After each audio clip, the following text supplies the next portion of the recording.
ঝগড়া কম বেশি সবার সংসারেই হয়, আমাদের সংসারেও হয়। আমাদের সংসারে যখন ঝগড়া হয় তখন আমরা নিজেরা কথা না বললেও বাচ্চার সাথে কথা বলি। ইনফ্যাক্ট ওর বাবা বাচ্চাকে আমার মনে হয় তখন বেশি বেশি সময় দেয়। পরকীয়া আমার নিজের চোখে দেখা, পাশাপাশি বাবা মেয়ে, অথচ বাচ্চার সাথে কথা বলে না। বউকে তো ভালো লাগে না, নিজের রক্ত, নিজের সন্তান তাকেও ভালো লাগে না। কেন ভালো লাগে না? কারণ পরকীয়ায় আসক্ত।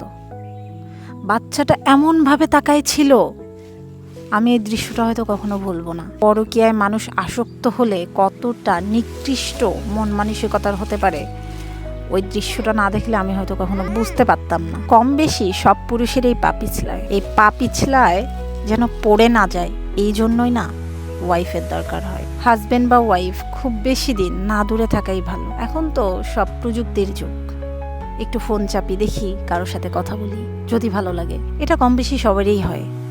তো এই হয় থেকেই না অনেক কিছু হয়ে যায়। তো আমার কাছে মনে হয় হাজব্যান্ড ওয়াইফ যতটা সম্ভব কাছাকাছি থাকার চেষ্টা করা উচিত। এতে করে একটু হলেও একজন আরেকজনকে ভয় করে কথা বলাটা বা দেখা করাটা একটু কম হয়।